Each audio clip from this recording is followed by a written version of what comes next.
nós outros estamos tratando desse assunto de la persona não ser bendecida, mas da persona ser a própria bendição. E por isso que nós outros temos que entender, e por isso que, como disse essa canção, com profundas riquezas, eu saber e conhecer de Deus. Porque quando você começa a pensar na palavra de Deus, você está obtendo esse saber de Deus. Você saber como Deus pensa, como Deus atua, como Deus quer que nós outros nos portemos, nos comportemos, para que nós outros realmente seamos essa bendição. E essa bendição não é para nós outros, é para outros. Amém? Que quando eu sou uma bendição, é para outras pessoas, é para bendecir outras pessoas, é para dar para outras pessoas. Não é pensando em mim. Se você vê a história de Abraão, Abraão ele não heredou a terra que Deus havia prometido. Ele não heredou. Ele não heredou nenhum pé, nada.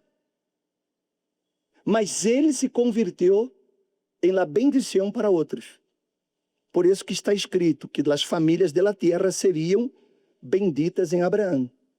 E nós outros somos essa promessa. Amém?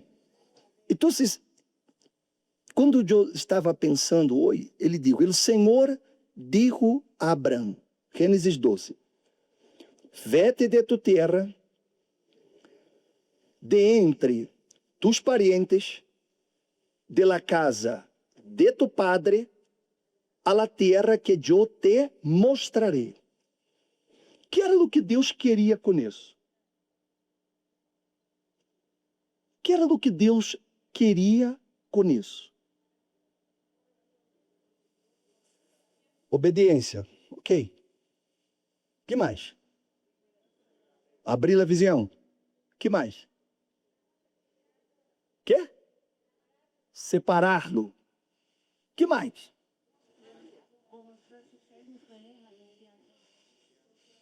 Da fé. Pensa.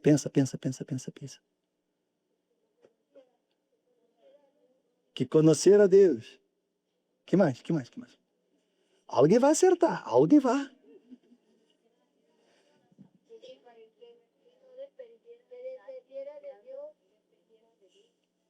Deus queria que Abraão aprendera a depender solo dele. Porque você se imagina, Abraão cresceu aí, junto à sua família. Naquela época, as pessoas cresciam e se iam desenvolvendo todas aí, nesse mesmo ambiente. Não é assim, vão crescendo lá as comunidades. E por isso que eles queriam ter muitos filhos. E principalmente filhos homens. Por quê? Porque quanto mais filhos homens, eles teriam mais soldados, mais pessoas para proteger todo o que eles fossem conquistando. Então, essa era uma das razões porque eles comemoravam tanto o homem. Você vê que normalmente quando nascia a mulher, eles... Por quê? Porque naquele entonces a mulher ela tinha o valor de enredar filhos, dar filhos, não? E cuidar dela casa e essas coisas. Mas era aquela época, então, para que as mulheres não se metam em problemas comigo. Pero o que passa é que eles queriam os homens porque era uma forma de proteger o patrimônio. Então, quanto mais filhos eles tivessem, mais seguros estariam, porque eram mais homens para proteger. Eram os homens que trabalhavam na terra, que aravam a terra, porque a mulher não ia fazer esse trabalho, eram os homens. Então, eram os homens que iam para poder arar a terra, para poder plantar, eram os homens que iam caçar. Se me hago entender? Então, eles queriam ter filhos por essa questão, filhos homens, nesse caso. E Abraão, ele cresceu dentro desse ambiente. E Abraão era o filho maior, por lo tanto, ele seria ele herdeiro de todo, ele seria o substituto de seu padre. Ou seja, tudo o que eles haviam conquistado, as terras, os animais, tudo o que havia aí, todo seria de Abraão. Que naquele entonces, o hijo primogênito assumia o lugar do padre. Os outros hijos não teriam nada. Estariam sujeitos ao hijo maior, ao hijo primogênito. Era a lei da época. Então, Abraão cresceu dentro disso. Ele viu tudo isso acontecendo, crescendo. Havia esse vínculo familiar muito grande, muito estreito. E quando Deus chega para Abraão e ele disse a Abraão, vete. Ou seja, imagine você deixar todo o que você construiu durante toda a sua vida. Abraão tinha 75 anos. Não tinha filhos. Quem ia proteger o que ele tinha? Porque se ele se fuera, ele perdia o direito a todas as coisas. Naquela época não havia escritura. Você saía, se acabou. Outro tomava possessão da terra e não se podia reclamar da terra. Então, imagine-se, um homem de 75 anos, já com sua vida estável, sabendo que ele herdaria todas as coisas, ele não sentiu alguma coisa. Ele apenas escutou. Ele escutou a voz de Deus. Essa voz que lhe digo, derra todo. Ou seja, aos olhos humanos, isso é loucura. É uma loucura. Imagina, você está, digamos, trabalha em uma empresa, você já está em uma empresa há 20 anos, há 30 anos, você já chegou ao cargo mais alto da empresa, você é a pessoa que comanda uma empresa, você tem todas as regalias de uma empresa, que lhe dá carro, lhe dá um salário maravilhoso, lhe dá passagens de avião para que você viaje, lhe dá comodidades, enfim, lhe dá todo. E de pronto você escute uma voz que lhe diz assim, sai desse trabalho, pida demissão, e você já está com seus 50, 60 anos, e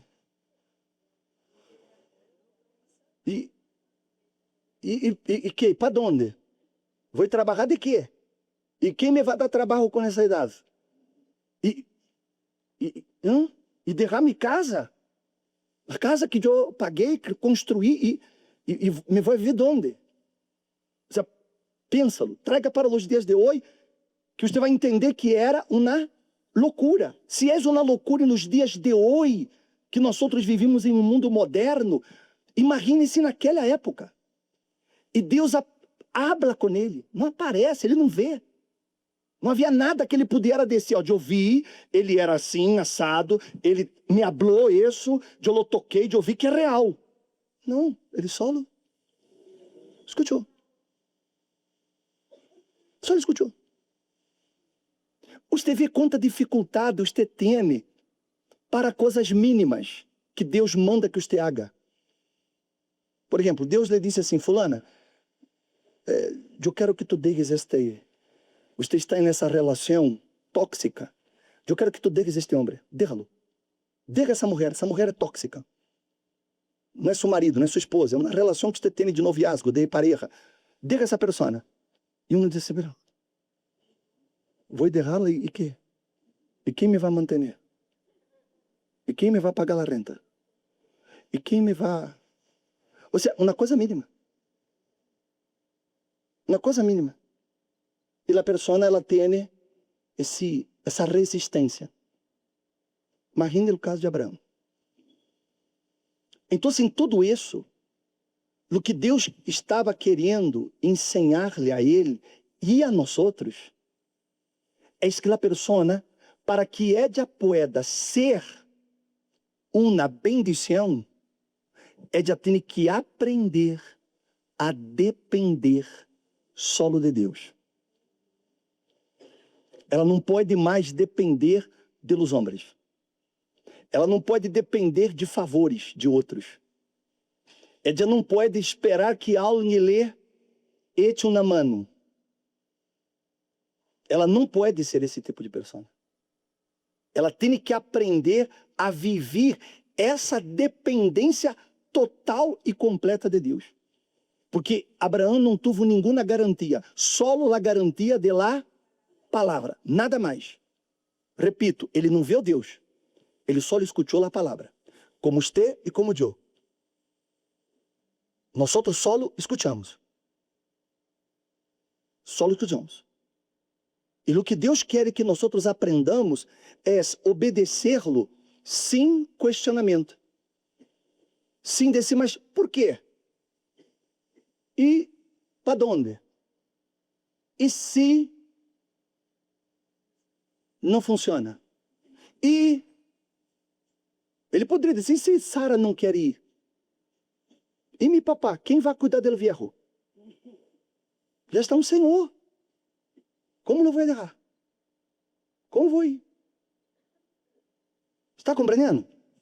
A fé abraâmica, que é essa fé que nos hace ser uma bendição, é essa fé que me ensina a depender 100% de lo que Deus disse. Amém, gente? E quando a pessoa ela aprende isso, então o Espírito Santo ele confirma dentro de mim que Deus está comigo.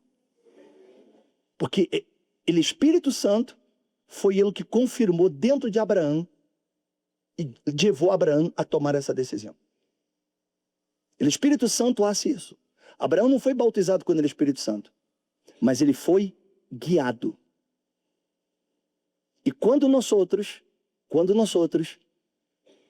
filhos de Deus, então nós somos guiados por Ele. Ele nos vai guiar. Você passa a ser uma pessoa que não depende mais de outros. Você não depende de um sistema. Você não depende de que nada lhe favoreça. Porque você passa a viver dependendo só de Deus. E por isso que Deus muitas vezes permite que você sofra decepções. Quantas vezes você se decepcionou com pessoas? Que você confiou em pessoas e essas pessoas lhe defraudaram. Quem já foi defraudado? E no momento que você passa por isso, você não entende. Você até diz, esse fulano, essa fulana, e você já começa a maldizer a pessoa ou a reclamar, por que não me echou a mão, por que não me ajudou, por que não digo, por que não isso, por que... Mas não, foi Deus. Foi Deus quem permitiu isso. E Deus já permitindo essas situações para que você realmente esteja solo. Que você de pronto enfrente uma situação, por exemplo, uma enfermidade, que nada lhe vai visitar. Nada. De pronto, nenhum pastor lhe vai visitar. Nenhum pastor. E você disse, caramba, eu estou na igreja e nada se importou comigo. Nada vindo aqui nem para ver se eu estava viva. Nenhum chamadito, nenhum WhatsApp descia lá. Deus permite. E Deus permite isso exatamente para que você perda vínculos com as pessoas. Para que você não dependa de que as pessoas lhe estejam dando apapachos. Se me explico? Para que você não esteja esperando que nadie lhe dê um aplauso. Deus tem que fazer isso.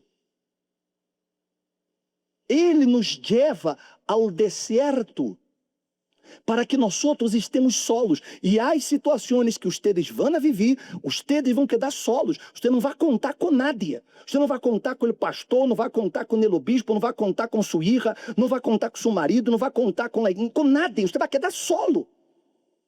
E esses momentos são preciosos, porque nesses momentos você vai aprender a depender de Deus.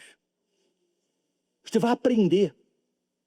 São as melhores experiências que você vai viver em sua vida. E nesse momento você não vai entender. E nesse momento seu coração vai quedar apertado. Você vai quedar triste. De pronto você vai estar de orar. Mas Deus está dando uma lição para você. E não é para mim mal. É para que eu aprenda. Eu aprendo a depender solo de Deus. Não espero de nadie. Não espero. Porque quando eu espero por las personas, eu me defraudo, eu me decepciono. Porque essas pessoas não estarão aí em la hora que eu necessito. Se é marido, se é esposa, se é padre, se é madre, se é um irmão, se é um hijos. De pronto você já passou situações que você quedou solo. Nem sua esposa. De pronto seu esposo lhe abandonou. Você é uma mulher, na hora que você se enfermou, ele se foi com outra. Você quedou solo, enfermo. Ele abandonou com seu filho, de braços aí, e ele se foi. Deus permite tudo isso. Porque em tudo isso, ele lhe estará dando uma lição que você nunca mais vai olvidar-se. Eu não posso depender de nadie, nem esperar por nadie. Dependo de Deus. Espero de Ele. Não espero nada dos homens. Se os homens vierem, foi porque Deus mandou. Mas não porque eles fizeram por vontade própria. Foi Deus quem los enviou. Há um dicho que diz que quando Deus manda, até o diabo obedece. Ou não. Mas não dependa. Então, assim, tudo isso o que Deus queria ensinar a Abraão era viver em dependência dele. Esperar dele. Confiar em ele. Amém? Por isso que não havia um mapa. Não havia um mapa. Deus não disse, ó, tu vá para tal parte, de tal parte. Não havia mapa. Não havia um Waze. Não havia um Google Maps que você coloque aí e te leva em qualquer parte. Não havia isso. Abraão, ele ia depender de seu relacionamento com Deus para que Deus o fuera guiando em todo o que ele fuera fazendo. Aí você vai entender porque quando você lê Gênesis, você lê a história de Abraão, você vai observar que em todo lugar que Abraão ia, ele levantava um altar. Altar. Aonde ele ia, havia um altar. Por quê? Porque era o lugar aonde Abraão aprendeu a depender de Deus, a escutar a voz de Deus, a saber que era o que Deus queria de ele. Então, se ele caminhava por suas jornadas e havia um momento que ele se detenia, porque ele já não sabia mais para onde ir. Então, se levantava o altar. Ele levantava o altar e aí Deus o guiava. Então, ele criou esse vínculo com Deus. E se você aprende isso, você será guiado por ele. Amém? Vê o que está escrito no livro de Romanos. Abre aí. Romanos 8. Porque todos os que são guiados por el Espírito de Deus, los tales que... Então, hijo, quem é hijo de Deus, é guiado por ele. Se deixa guiar por ele. Você vê que quando o ninho é chiquito, você lo guia, você agarra de la mano e você lo lleva. Não é assim? Você lo lleva. Você suelta seu hijo. Você não suelta seu hijo. Porque aquele ninho é 100% dependente de você. Imagina se você deixa seu ninho suelto. Ele vai cruzar a calle e vai morrer atropelado. Ele vai cair dentro de um ódio. Ou não? Por quê? Porque ele não tem consciência.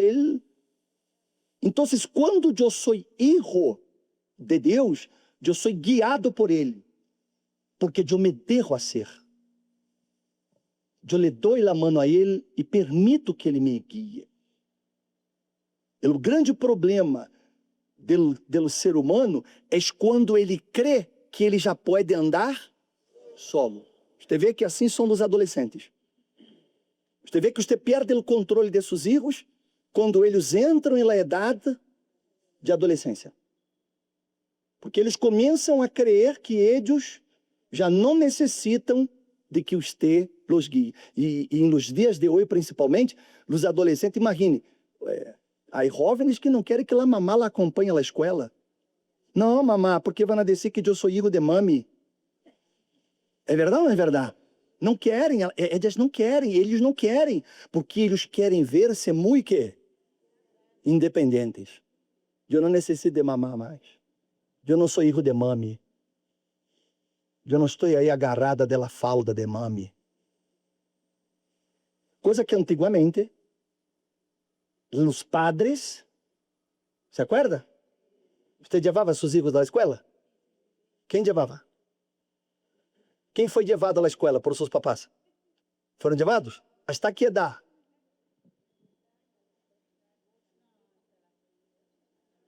A vezes está nos 14, 15. Essa não é. Mas quando começa essa coisa, não, já sou grande. Já não necessito mais que tu me tomes de la mano. Lhe dá pena. Assim muitos fazem com Deus. Lhe dá pena de dizer que confiam em Deus.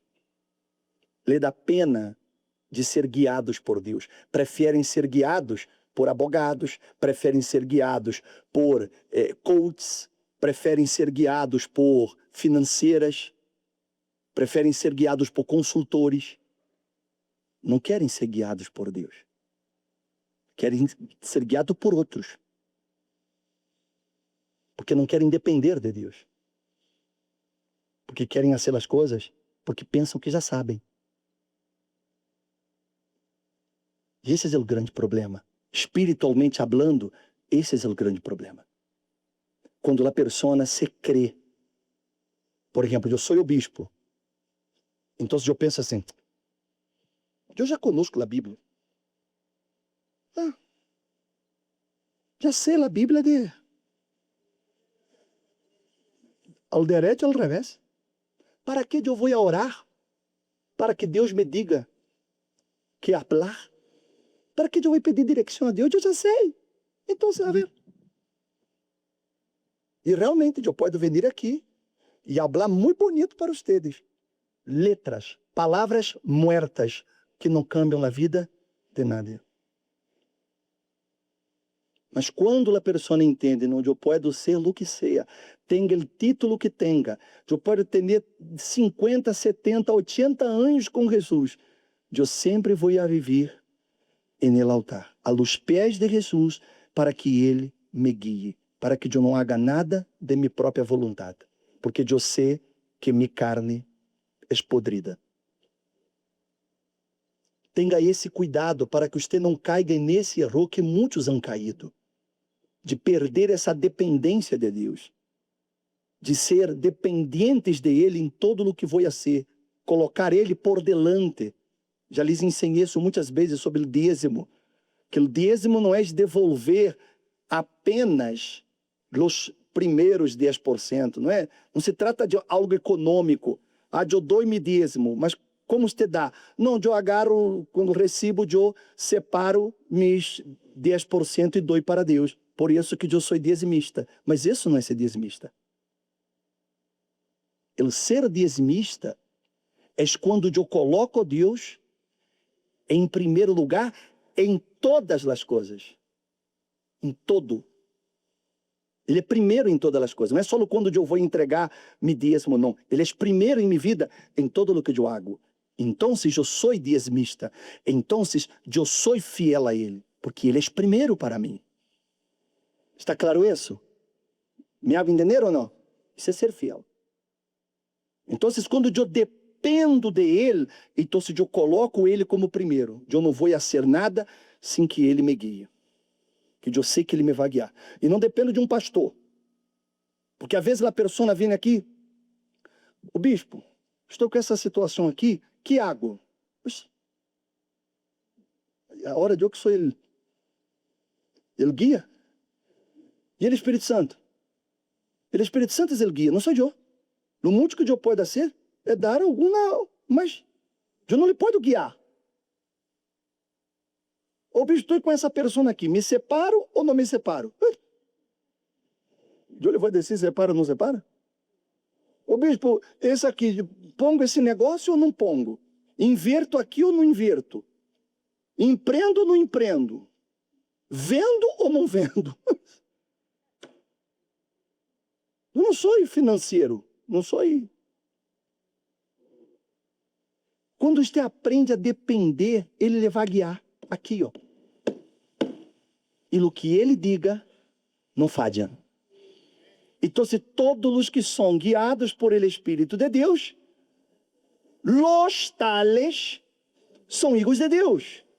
Pois não habéis recebido um espírito de esclavitud para volver outra vez ao temor, sino que habéis recebido um espírito de adopção, como hijos, por el qual clamamos, Abba, Padre. Então, quando eu sou hijo, sou guiado por ele, e ele me dá um espírito não de esclavitud. Por que é um espírito de esclavitud? É de eu viver dependendo de outros. Eu vivo dependendo, dependo de fulano, dependo de mengano, dependo da religião, dependo do pastor. Isso é esclavitud. Mas o espírito que ele me ha dado é um espírito de adopção. Porque pensa, quando você tem um filho, você enredou esse filho, correto? Sim ou não? Quando você adopta um filho, é porque você elegeu aquela criatura para ser seu filho. É diferente. Ou não é diferente? Porque você tem um filho, porque você enredou. Você quis ter um filho.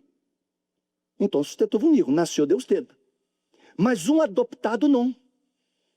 Um adoptado é alguém que você elegeu. Você escolheu essa pessoa, essa criatura, esse ninho. Se você já adoptou, alguém que já adoptou? Adoptou? Você elegeu, não elegeu? Você elegeu. Não foi assim que... Não, você elegeu. Você entra em um processo, você aplica, você vai entrar em uma seleção, lhe vão apresentar os ninhos e você vai elegir. Você elige. Deixa-me falar bruscamente, assim, mais barro. Quando você adopta um pet, adopta uma mascota, você vai já e você tem que gostar daquele pet, ou não? Porque senão você não adopta. Não é verdade? Ou não é? Imagina, você não vai adoptar qualquer, você vai elegir. Então, se você vai em vários pets para ver, me gostou esse aqui. Mas és um chihuahua. Melhor não entre nesse mérito, deixa-me deixar o chihuahua quieto. Mas você elige. Então, quando nós outros, como está escrito, coloca aí o versículo de Romanos, ele disse, habéis recebido um espírito de adopção. Ou seja, Deus elegeu adoptar-lhe. Sabe o que significa isso? Que tu não eres qualquer coisa. Tu eres uma pessoa que para Deus vale muito. Ele elegeu adoptar-lhe. Eu te quero como meu filho. Não é porque tu mereças, não é porque tu seas mais guapo que o outro, não é porque tu seas mais inteligente, não é porque tu seas mais capaz, nada disso. Eu elegi adoptar-te como meu filho. Mira que coisa gloriosa. Você ser adoptado porque você foi escolhido. Ele decidiu adoptar-lhe. Não foi por méritos. Não foi por obras que você haja realizado. Ao contrário. De pronto você era aquela pessoa que era a ovelha negra. E Deus lhe gusta tanto essas ovelhitas negras que ele lava e deixa blanquita. Você foi elegido. Amém, gente? Para ser hijo. Aí ele completa. Siga. El Espírito mesmo dá testemunho a nosso espírito de que somos hijos de Deus. E aí ele sigue. E se hijos, também que herederos. Herederos de Deus e co-herederos com quem? Então, se Deus me eligió para que eu fuera su hijo, e se eu sou su hijo, então eu sou heredero e co-heredero de Deus, ou co-heredero com Cristo. É isso que é ser a bendição. Eu sou essa bendição por isso, porque eu fui elegido por Deus para ser hijo. Ele me eligiu para ser seu hijo, porque Ele queria que eu heredara a mesma bendição que Ele deu a Abraão, e essa bendição que foi passando, que chegou em Cristo, e Cristo repartiu para todo aquele que nele crê. Para todo aquele que Ele coloca seu Espírito nele. Ele colocou seu Espírito na persona, essa persona foi elegida para ser hija. De pronto sua mamãe lhe despreciou. De pronto seus padres lhe despreciaram. Mas Deus lhe elegeu para que você fora hijo. Então, se me despreciaram, se fulano me despreciou, se fulano me colocou de lado, se fulano me tratou com desdém, se fulano não importa. O que importa é que eu fui elegido. Você foi elegida, você é hija. Le gustem ou não, Deus tem essa grandeza de elegir. Quero que tu seas meu hijo. Quero. E aí você decide. Se você quer ser, ou se você diz, não, eu quero continuar sendo hijo de Satanás. Porque a decisão é de um. Deus obrigou Abraão a sair? Não. Deus só disse, vete. Ele decidiu ser hijo. Ele decidiu depender. Por isso que ele se hizo hijo. Se você decide depender de Deus, se você decide obedecê-lo, então você será considerado hijo. E se você é hijo, você é herdeiro desta bendição de Abraão.